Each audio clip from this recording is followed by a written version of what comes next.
Right, welcome to tonight's show, Suit Talks with Skeffington's former wearer here, Tony Scott here, Coach Derek Damon.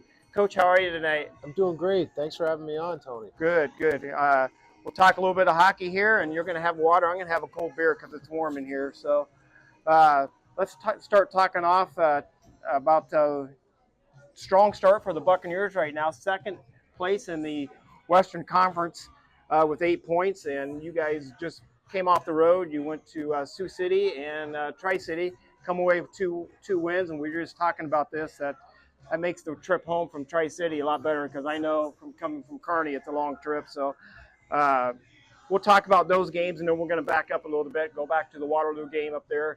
But since the games this weekend fresh in your mind, how'd the games go? And I got to watch a little bit of it. You guys came out strong, and definitely over in Kearney, and Sioux City came on strong there too. So yeah, how'd those games go for you?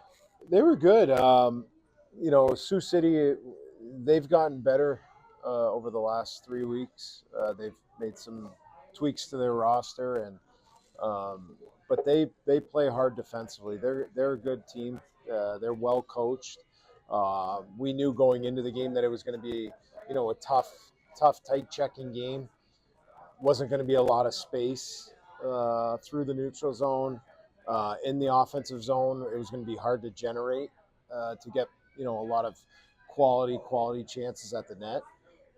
But I loved the way the guys came out, on the road in a bit of a tough atmosphere, tough team to play against. And I liked how we, stuck to our game plan. And, the guys really, I feel like we set the tone, which is hard to do on the road. But we set the tone with how we wanted to play, and we carried it through for 60 minutes. Nathan got that goal to kind of settle us down a little bit, especially we weren't chasing the game, which we hadn't scored first for a few games since the previous Tri-City game in Pittsburgh. So for us to be able to not have to chase the game, it was nice for us to be able to play with the lead a little bit. The response that we got after they scored to make it 2-1, the very next shift for Ryan Sealinger to come back and make an incredible play and put, it was an NHL shot. He had a really good shot on that goal. So for us to really come back and have that response, which, I talk about with the team a lot, is, the most important shifts are the first shift of a period, the last shift of a period, and then also the first shift right after a goal is scored, because that's when teams are typically their most vulnerable. So for us to come back and get that goal to make it 3-1 was big for our group. We're going to back it up a little bit here, kind of go back to the Waterloo game. It doesn't really start out our season. The season started out in Pittsburgh, but here in Iowa, it kind of started out the season here in Iowa for us. Go up to Waterloo. I went up and called that game. Looking good, but we just had that 5 minutes, 10 minutes lapse in that second period, and I was even on the air, and I about cussed on the air, because it's like, what the heck is happening here? They get 3 quick ones on us, it seemed like, and you guys tried to battle back there, but couldn't quite get the job done. And so kind of talk about that Waterloo game up there, and what did you get out of that Waterloo game? And yeah, like you said, I mean, the Pittsburgh trip is, there's a lot of pomp and circumstance that goes with being in Pittsburgh with all the scouts, and it's hard to really get a gauge on, much that comes out of Pittsburgh. So our first, not real game, but first game that, was more traditional, was in Waterloo. And I actually liked our game for about 50 to 54 minutes of that game. Yep. Obviously there was a stretch where they got those 3 quick ones, but, if you look back at that part of the game, we were dominating and controlling play for most of the second period, and then one lapse. And that's typical what happens early in the season with a young team is, you're having a lot of good momentum.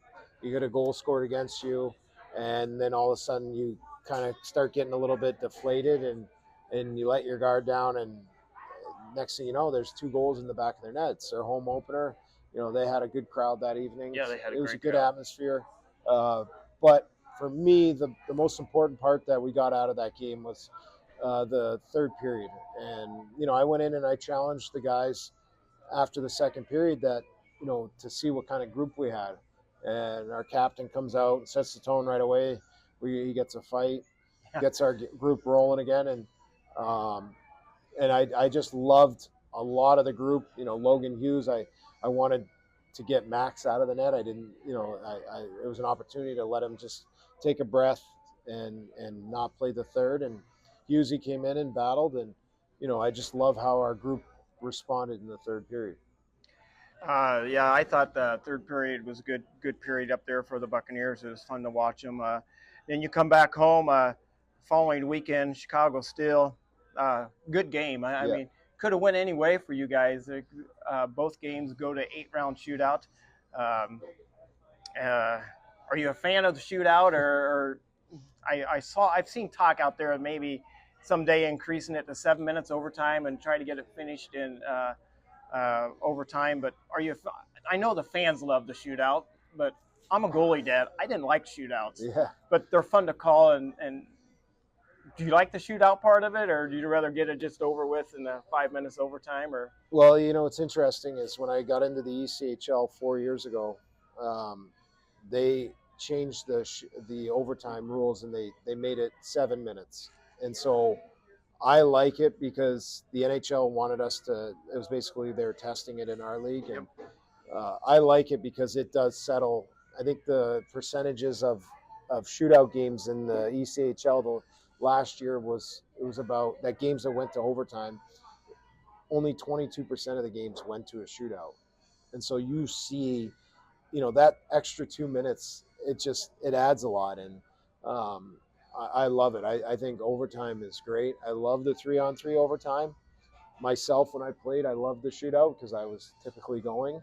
But overtimes it's exciting. If I was a fan, I would love to see more overtime. Yeah, typically you don't go 8 rounds. No, you go 8 rounds, and it's like holy buckets. I didn't think we were ever going to make it out of there that night. I was hoping for a win that night for sure. But what we took out of that weekend was we didn't play our best. That wasn't even close to anywhere near our best. And we had an opportunity both nights in the shootout to win the game. We had the puck on our stick to finish the job. We weren't able to do it. That for us, for us to come out of there with 2 points, especially Saturday night, being down 2 goals going into the third period, battle back to make it 2-2, go down to make it 4-2. Easily the team could have, been defeated and said, that's it. We didn't. We've got a resilient group. We battled back to make it 4-4. And, I come out of there, shootouts, it's a coin flip. And we practice it quite frequently, actually. We do it every week, especially the day before a game, we do a shootout. And, it's just one of those things where we weren't able to get one past them, but I was proud of the guys' effort Saturday night, especially to come back from the second 2-goal deficit. Yes. That is not easy to do. And that's a credit to the group that's in the room. We have a real resilient group, and that bodes well for us going forward. And Friday night's game, 4 goals. You're getting goals so far this year from different players. You're not relying on one player, which I mean, you think in the past we had a few guys on the team that was the guys we relied on. But as a fan and as a broadcaster, I like seeing you got multiple guys that can score on this team at any time, and it's shown on stats here. Argentina gets a goal, Searles, Signature, Harper, Searles gets another goal, and Deladonna. So we're getting goals from quite a few different players out there, and as a coach, you got to like that a lot. So yeah, you're not relying on a couple of guys out there. Saturday night, you get into another 5-4 loss, but another 8-round shootout. I would never have thought we were going to go to another 8-round shootout that night for sure. But you guys had your opportunities there. Chicago, there was a couple of players there that didn't hit the goalie with the puck at all. And I thought, oh boy, here we go. Here's our chance. And the goalie for Chicago still made some good saves. Yeah, he did. And I think only one player, I think Chicago's the only player that scored on that 8-round shootout. And that's kind of crazy to see too. You usually don't see just one guy scoring on the shootout there. on a Saturday night. And just to touch on what you said about the group, having multiple goal scorers, that's something that when I took over this summer, that we made a concerted effort as a staff to get more depth up front, and I think we've done that. Argentina is a guy that we invited to free agent camp, and that guy is, he plays like the heartbeat of our team. He's been just a pleasant surprise for us since main camp. The Deladonas, the Searles, obviously Blake Zielinski, Reese Wallen. We 1 through 13, 1 through 14, we have 14 forwards that we can rely on to help us win games every night, and it's a good thing. Head out to Kearney, the long trip out to Kearney, and wow, you guys came out flying, and I was doing some housework, and next thing I know, I look up and you guys are up by a couple of goals, and you guys just kept it going, 5-0 win. So that makes a nice long road trip better for you guys. Max gets a shutout, so Yep. The broadcaster was trying to jinx you guys on that because he mentioned it a couple of times. I'm like, oh, don't mention that.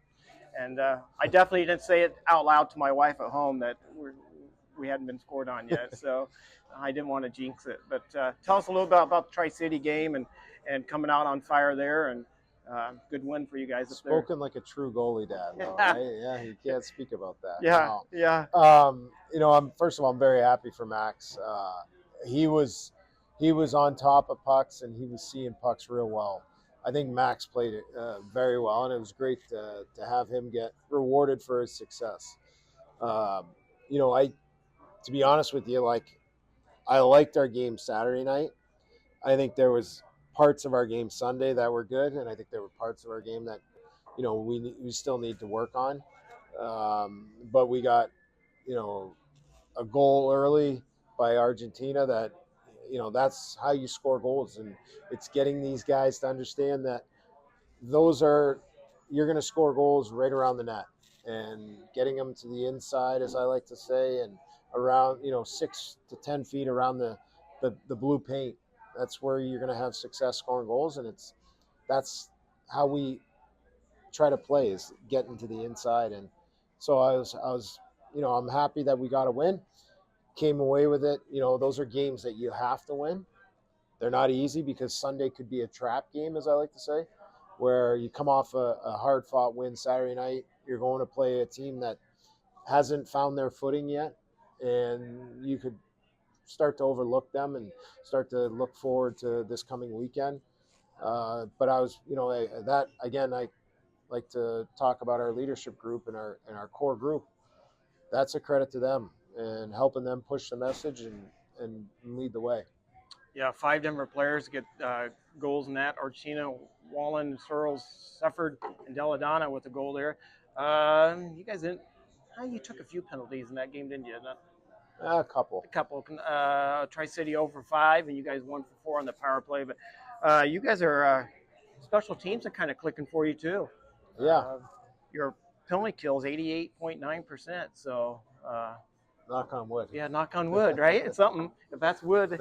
Power play 17.4%. So special teams are. We have more room to grow in the power play, and we only had one opportunity on Saturday night, and we could have scored. We had a breakaway, drawn up perfectly by Coach Schmidt. He's been working with the power play, and he's doing an outstanding job.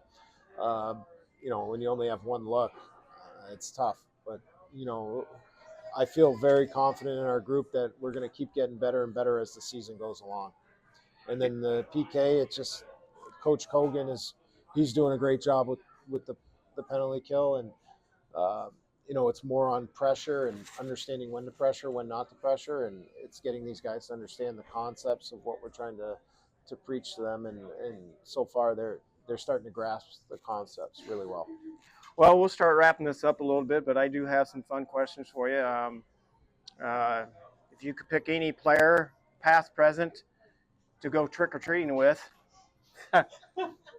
who would you pick? Halloween's just around the corner here, so got to have some Halloween questions here. I mean, I got two. I got to say, it'd be neat to, whether it's Halloween or going golfing or spending time, I'd love to spend time with Sidney Crosby. Yeah. To me, he's up there, and I think it'd be really cool to spend, I guess, trick-or-treating with him. But then I think I'd go with Coach Schmidt. He's such a good guy. He's the best, and he's one of my closest friends, and I think we'd have a lot of fun going around. Yeah, that would be fun. Maybe the Buccaneer staff that's in our background here, maybe we should set up a big old trick-or-treat thing here for these guys. Yes. Favorite Halloween costume as a kid? You even remember? I don't quite remember. I probably went as Batman a few times, but I'm not sure. I'm going to ask you, what do you think my favorite Halloween costume? Oh, boy. I'd have to say a hockey. Were you Freddy Krueger? Or is that the guy with the hockey mask? Yeah. Yeah, a hockey player. Yeah. That's what I did. Yeah. Hockey's obviously ingrained in my life, Yeah. and I would dress up in my hockey equipment and go around. Well, my young grandson had his hockey stuff on the other night, and for his helmet, he had a 5-gallon bucket on his head. Why, I have no idea, but I guess his head was protected for sure. There you go. So, favorite Halloween candy? Oof. I'm a Reese's Peanut Butter Cup guy, so I have to go Reese's Reese's Peanut Butter for sure. I used to be a big fan of M&Ms. Yeah. Yeah. Yeah, I remember doing it as a kid, and somebody used to pass out the Shasta sodas, the orange grape and so forth. Shasta. That's old school, Tony. They were our favorite places to go to. School. Yeah. Looking forward to this weekend. 2 games up in Fargo, Sunday game again in Sioux Falls. So a long trip up there. Looked like it's 8 hours up to Fargo, and then quite a haul back to Sioux Falls. But at least you guys are picking up a game on the way back home. And what's your thoughts on Fargo? Good team. Good team, and Sioux Falls, good team. Everybody's pretty close in the standings right now. It's early. It's early. Honestly, it's a good litmus test to see where we are. Fargo, they like to play an up and down game, track meet, so to speak. They're a heavy line rush team where they really rely on trying to catch teams in transition. So it's important that we stay above pucks this Friday and Saturday, and we're managing pucks against this team because they do have a lot of skill. They've got a really good goalie. A little bit of a benefit is they're playing Sioux City tomorrow night. We'll be able to catch a little bit of that game, at least the coaching staff, so we can see how they play against Sioux City. Sioux City is not going to be giving them much, so I'm interested to see how that game goes. But I think it's a really good test for us, especially at this time of the season, just to see where we're at as a group and see how these guys, handle playing against a really good team. And, I think Sioux Falls falls into that mix as well. They've got good players. They've got a really good offensive weapon up front. They play a little bit different. They kind of play more our style. So that'll be a good test for us as well to see, who comes out ahead in that kind of style of play. It's early, Tony. It's real early, and there's a lot of parity in the league. From what I've seen so far, it's hard to win, and that's what I keep trying to preach to this group is that it's really hard to win in this league. It's hard to win in any league, but our league especially, and that it's a process, and we have to stick to the process. And whenever we deviate from that process, it doesn't bode well for us. And that's what I love about this group is that they're eager to learn, and they're pretty good about sticking to what we're trying to preach every day, and it's just trying to find that level of consistency, and hopefully by the end of the year we're peaking at the right time. Looking a little bit at the Eastern Conference, and Dubuque. Dubuque's been good for a lot of years, and they're 7-0 starting out the season. So they're a good team. They're a good team, and Lumberjacks and Rough Riders only with 1 loss too. But I don't know how much we face Dubuque this year. I haven't looked at the schedule that far. We play them in a couple weeks actually. In Dubuque on a Thursday night. Oh, I do remember that because I thought about going to that one. So Cedar Rapids is a good team. Yep. We played them pretty evenly that first game of the year in Pittsburgh. But Youngstown's good. I mean, Chicago has a lot of skill. Again, I don't think we played nearly as good as we can. But Youngstown will be good. Muskegon will be good. Even the USA under-17 team that's coming in next weekend, Yeah, I was going to they talk about have that. a ton of skill, a lot of skill. They're a tough out as well.